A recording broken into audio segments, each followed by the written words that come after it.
We should probably say that this is actually the day that we're talking about this is the day that Putin just backed out of the nuclear treaty publicly, which is not good. With Joe Biden going to Kiev and pledging his undying love to, and I'm going to say this, which is very painful. I think Zelensky is a complete menace. Why do you think that? He's romantic. He's telegenic. He's brave. We can talk about whether he got set up in a coup or who he really is. He was an actor, et cetera, et cetera. But at some point, I think I heard him. I had to go back to like the Russian and Ukrainian speeches in order to try to. I don't speak much Russian. I don't speak any Ukrainian, but they're closely related languages. And he calls for like preventivni udari, like preventative strikes. I'm like, huh? This is a while ago. And I thought, why is this person allowed to address Congress? You have somebody who, and I want to be very clear about this.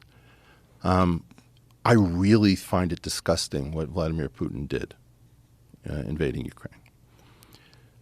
But if you look historically at the killing and the borders of Eastern and Central Europe, they have gone back and forth like nobody's business. When you ask somebody like me, an American Ashkenazi Jew, where did your family come from?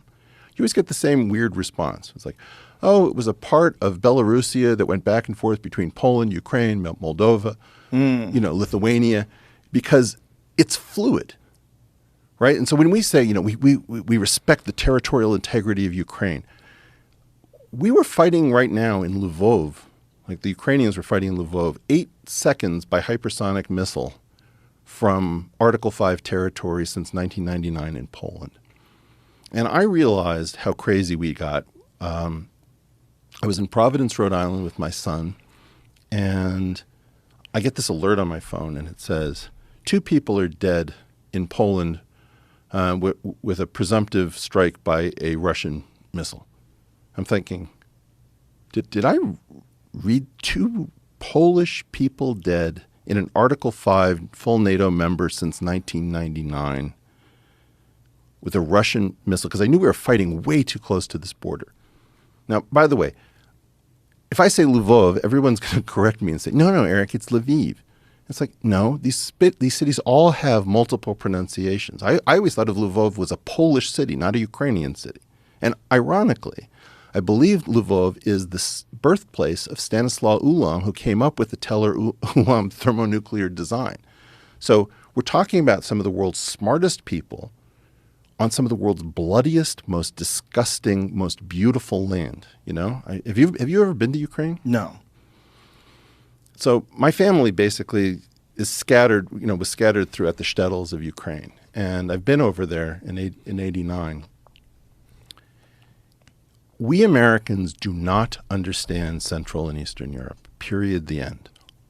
And for us to be making these commitments and not understanding how Russians think and how Ukrainians think and how Poles think and how the fighting works, I don't think we know what we're doing. I think we're creating a doomsday machine. And the reason that it's not like Zelensky isn't wronged by Putin. It's not like he's not charismatic. He has one of the greatest Bruce Willis lines of all time. When we asked to evacuate him, he says, I need ammunition, not a ride. That thing makes us, I want that. Right. And then there's like house-to-house fighting, the way all the World War II enthusiasts think. They tend not to think about Nagasaki and Hiroshima. They like the tactical stuff with all the, which bridge got taken out over which river and how did we do this and that. So it's very romantic to people who are like World War II addicts. We do not realize how deep the trouble we're courting is. And I don't think we realize how dangerous it is if we are going to, every time there's a border dispute, go to a thermonuclear standoff. It's just Russian roulette with smaller and smaller numbers of empty chambers. And I don't know what this is. I don't know whether we have 30 years to play this game or 3 months. But I learned that day last year in 2022. Nobody around me in Providence, Rhode Island was reacting. Everybody's just going about was like a normal day. It's like I'm increasingly, Joe, believing that I am sane and that the world is crazy. And normally I take that as a cue that maybe I need to get some sleep. No, I think we're actually just going crazy. I think that those of us who actually get how risky this is need to speak up because it's not fun. The entire apparatus will tell you that you're soft on Putin and you're an appeasing Chamberlain wannabe. And it's like bullshit. Right now, you don't realize in 2004, we let Latvia and Lithuania into NATO membership. And I remember thinking at the time, what the hell are we doing? It's not like I don't understand that we want to protect them. It's not like I don't understand that you want to say that they're independent nations. But these were former Soviet republics. And there's two ways of thinking about it. You can put on one set of glasses and say, well, these are nations that get to decide what they want, and who's to tell them what to do. And then there's another thing called spheres of influence, where it's like, that's the Russian sphere of influence.